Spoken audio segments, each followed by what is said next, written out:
Real quick, let me talk about Carl Davis, 9-year veteran who's on the Cowboys practice squad right now. I could see this as being an elevation this week for Hankins. When you look at Davis, 6'5", 335 pounds. Would he get more snaps than Mousy? I think that you're going to see a combination of the two. Okay. And the thing I worry about with Mozzie is, and I've said this before, and it happens when you watch him on tape, he's laid off the ball. And when he's laid off the ball, he gets blocked. I mean, you noticed that day one of camp. Yep. Hasn't changed that much. And when I took a picture one time I was watching the tape, someone goes, "What's wrong with Mozzie Smith?" I took a picture of a end zone copy I had. I sent it to this guy, and it was him and his stance, and the guard and the center were already into their block. And his hands were still on the ground. He's gotten better, though. When Mozzie Smith plays on time with everybody else, he's gotten better. That part of it. He's strong enough to get rid of blockers. He can play off blocks. He can move to the ball. When he is late, he has absolutely no shot. But this is the exact premise why you got him. Of the S2 test is how quickly can your brain detect something and tell your body to move. Yep. And they've been probably yelling at him now for 6 months. Move faster, and he can't fix it. Well, he needs a gimmick to this is something bad. to trigger him. Yeah. Something, he's right there on the ball. But he's going to get a lot of work in this game. But I just wanted to kind of talk about Carl Davis because I know people are asking about him. Mm-hmm. Like, what are they going to do? They need to go out and get Ndamukong Suh or something like that. They're not going to do that. No, they're not. They're just going to elevate Carl Davis is what they're going to do. And what you got to know about Carl Davis is that he is a similar size and weight of what you have with Hankins. He's not the athlete of Hankins. There's times where he is very good at holding up at the line of scrimmage. When the ball's at him, he can make plays. If you ask him to have to move laterally to make plays, where we've seen Hankins move laterally and make plays. Yeah, I mean, Hankins will make a take 5 yards down the field. Hankins will play outside, as they always say, outside the tackle box. He will move. This guy is a little bit more stationary in the way he plays. So that's kind of where you're looking at right now. A really powerful guy, really good straight-ahead player, really good player when the ball's at him. But to make up, to do the things that Hankins does with the lateral play, that part of it's not there, though. So you're going to have to find ways to work around that. So this is a replacement that's just the big body and occasional play, and it has to be right at him for him to make the play. Otherwise, though, he's kind of just taking up space out there is what he's doing. So that's Carl Davis. I watched him. He played this past summer with New England. I was watching all the games in preseason that he was playing the Green Bay, Tennessee, those people that were, so you could kind of tell, veteran guy, but big guy, but doesn't have the lateral stuff that you need you're gonna miss that with Hankins. All right. Buffalo Bills, offensively. This team looks different than when between the time Ken Dorsey and Joe Brady, now the offensive coordinator. To me, it looks different because what they're doing is they're getting their running backs more involved in the passing game. And I'll tell you what, though, James Cook, and we all know he's the brother of Dalvin Cook. If you didn't know that, you know it now. But this guy has got a real feel for the game, James Cook. The burst, can make cuts at a high rate of speed. He's got really good hands, though. And they figured out ways to get him on routes where they set it up where much like with the motions and the wheels, and then have him picks and run the wheels and just flat throw the ball to him. They screen the ball to him. This is going to be one of those games where you're going to have to deal with him. And with the defensive tackle situation I think Buffalo's going to test them in running the football. And I think James Cook is a guy that you absolutely need to be aware of. Ty Johnson is another guy. Ty Johnson went Maryland. I remember him coming out. He was a guy who was a big kickoff return guy, and he's an explosive player. I mean, he's like a legitimate 4-3-2 guy, and you could see that when they hand him the ball, there's some explosiveness to his game. And then there's Latavius Murray, too, is another one. We've all know Latavius. Veteran player, straight ahead, power guy.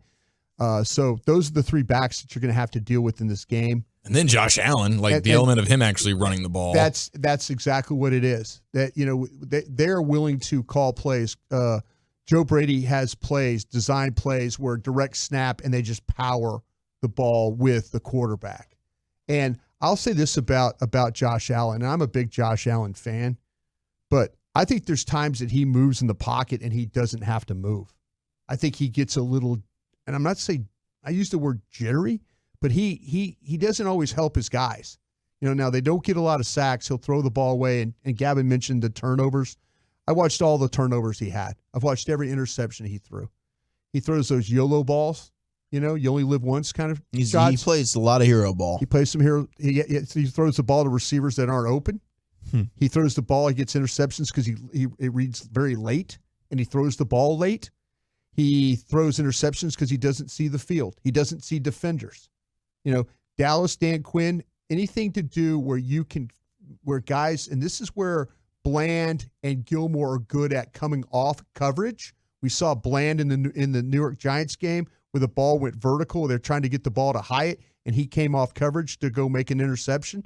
That's a possibility in this game because there's times where Josh Allen will throw the ball and he doesn't see the other side of the field or coverage around his guy.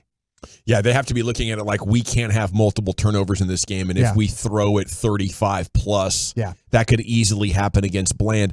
Plus, Cooks is one of the few runners in the NFL at over 4.5 an attempt. Yeah, well, I think that's probably one of the biggest differences with Joe Brady to Ken Dorsey. Dorsey would just get away from the running game, and it would be working. Yeah. But Joe Brady has shown a commitment to the run since he's taken over. It absolutely has. And when you look at this team, if you're the guys and gals that believe in the metrics, this team is, and it was just something I looked up. I was curious about this as a unit, this offensive line in this running game.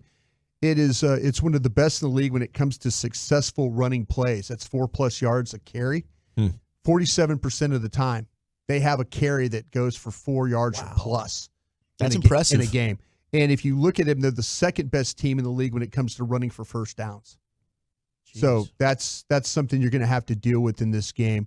It's a veteran offensive line with the exception of Osiris Torrance, the guard from Florida. We all kind of know if you follow the draft show or you follow the work that Zach and I have done, on the station when we cover the draft. He was a guy that we talked about from Florida, big body guy. But they do a really good job with the protection side of it too. Now, it's a pin and pull. There's some pin and pull elements to their game. It's not that way all the time. Pin and pull is when the down blocks and pull guys, not the most successful things that they do, but there's some elements to that. But when they really want to come off the ball and try and maul you, they can do that too. So this will be Dallas having their front seven against these 5 guys up front. The tight ends, I think, are good players, but I don't think they're great blockers. This is a team that also will play with a fullback. You have to be ready for that. Dawson Knox, I mentioned, as a tight end, and Dalton Kincaid. Knox was on the injured reserve part of the season with a broken wrist, and he's back in action. Kincaid is dealing with a shoulder injury. That's a reoccurring thing for him. These tight ends can run routes. They're not your traditional tight ends. They play more like wide receivers. So how the Cowboys, I feel like they can handle things on the outside, but let's see, even dealing with Diggs and stuff like that, how they handle the running game and how they play these tight ends might go a long way to determine if they're going to win this game or not. I promised something about this Buffalo's defense. Buffalo Bills defense. Buffalo Bills defense. When you watch these guys on tape, they really, really rely on their front four. Their front four is what carries their day for them. And so they struggle at linebacker, and they do have some issues in the secondary. And Gavin was talking about potential shootout if the weather turns dry and not windy and all that. You very well could get one in this game. With 2 quarterbacks that are playing at a really high level, that's very possible. But these guys are really good when it comes to that 4-man pressure when rushing the passer. They don't like to blitz. And when you look at the metrics on them, just to make sure, I checked, they're near the bottom of the league when it comes to that. They're 26th in the league when it comes to blitzing people. And you watch your tape, and you can see they don't want to blitz. But they put a ton of pressure on you rushing the passer. They're 3rd in the league when it comes to sacks. So that's something you're going to have to deal with. But when they do blitz, the Cowboys have to be ready from blitzes. It's not linebacker blitzes because they use their linebackers in coverage. If you look at their linebackers have 5 of their interceptions this year in playing in coverage. But they're small, and they get bullied in the run game a little bit. So, But Cowboys have to be ready for the blitz. It's going to come from secondary blitzes. This is where the running backs come in. Yeah, have to be ready for. Remember when Orlando Scandrick used to play in the slot and they bring that slot blitz from the backside and they never picked it up, and then he would have 3 or 4 sacks for the year, nobody picking him up. Well, Cowboys need to be worried about this. They need to be aware. That Terrell Bernard, he's like a safety playing linebacker is how he looks. I mean, he makes a ton of plays in coverage. Yeah, he's been pretty good. He is. And Bernard, he actually he's the most productive of the two. He has 112 tackles for the year. And I think he's had to slide in for Milano, who got hurt and was out for the year. That's their problem. Matt Milano is being gone since week 6. Has kind of hurt them a little bit. The problem is that both of these guys are slight built guys. 200. They're very similar to what the Cowboys do playing with Bell and guys like that. 224 pounds, 226 pounds. So, but they're both very aggressive. Now, what you worry about with this defensive line real quick, if I can, is that I think they've got 3 legitimate rushers here. But Von Miller is seeing like a lot less work. You know, he's the veteran of the group. But Gregory Rousseau and Ed Oliver are the 2 guys you really need to worry about. And Epinesa is another guy. He's hurt right now, and he might not play. And that would be a huge, huge break for the Cowboys. He's got a rib injury, and his status, he tried to come back in the game. I was watching it. He gets hurt. He comes back. He lasts 1 play, and he's gone. And you don't see him again. So his status, I think, is probably in doubt for this one as well. But this defensive line, like I say, is pretty good when it comes. Leonard Floyd's involved too, and he's been pretty productive as well. So it's all about their defensive line. Now, their secondary. This is where their problems are, in my opinion. They got former Eagle. We all remember Rasul Douglas. Yeah, used to play. Well, he's bounced around. They traded for him at the deadline. Yeah, he's bounced around. He's bounced around like 3 or 4 other teams as we've gone here. He starts at one corner, excuse me, and Christian Benford starts at the other.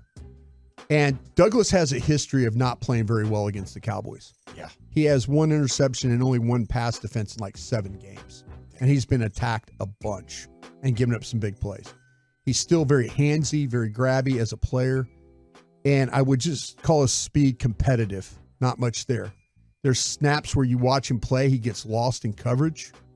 But, you know, if you make a mistake around him and the ball's not where it's supposed to be, he finds a way to make a play. Benford, on the other hand, has improved from where he was a second-year guy to Villanova. And the learning curve has been really, really steep with this guy. But there has been some promise. Opponents are completing about 70% of their passes against this guy. Wow. So you'll see him line up on both sides of the defense. Now, the real issue, here's another team that struggles with their nickel. Terrion Johnson is the nickel, and he is the guy the Cowboys absolutely need to attack in this game because he'll struggle when he has to deal with receivers that have speed. And everybody that's put speed on him has been able to make plays. And so this is where I think that you take Brandon Cooks and you put Cooks inside, or you could put Lamb. You can put Lamb on the outs, but you can put anybody that Johnson has to cover that has speed is going to be a problem for him. Take a shot with Turpin. Take a shot with Turpin too as well. Now, what you have to know about, and I looked at metrics again. I look at the film, and I'm now looking at metrics, trying to kind of marry the two together. When you block this front, they're near the bottom of the league when it comes to creating tight window throws. I looked it up. I'm like, how often are these guys in position to make plays? They're 27th in the league when tight window throws. Ooh. They give up a ton of space when they play zone. Tape shows that. And opponents have taken advantage of their throws of like when they call open throws, like a 3 to 5 yards. Yeah. Open throws. 50% of those passes are open throws against the secondary. Wow. So you can get separation. Well, here's the kicker. Here's the kicker for the Bills. And the Cowboys have done this and better each and every week. Red zone. The Bills are allowing 46% of their completions in the red zone. It's almost 50% completion percentage in red zone. Usually teams are somewhere right around 20, 21, 18% down in the red zone. They're giving this thing up at 46%, which is one of the worst in the league. So the Cowboys, when you get down in the red zone, if you find ways to, yes, you can complete. And the Cowboys have done a better job of getting the ball to various people, whether it's Ferguson, whether it's Cooks, whether it's Gallup on the slant, Lamb, whoever. The Bills have struggled with that. Like they're a clip now where their defense is giving up touchdowns at 80% of the trips down there in the red zone. Oh, so block their front, and you should be able to throw on them. And then you got to cash in the red zone. You got to cash in. You got to cash in against the secondary. You got to be able to block this front. We always talk about block the front. They've got more rushers, I think, than what the Eagles had. And you have to be worried about the occasional slot blitz. The blitz is going to come from the secondary. It's not going to come from the linebackers. It's going to come from the secondary. So running backs need to be well aware of that whole situation right there. But these guys, they don't cover you very tight. And they allow some open throws. So how the Cowboys play in the second, how the Cowboys run their routes, how they get open, especially if they're going to play a lot of zone coverage, which they do.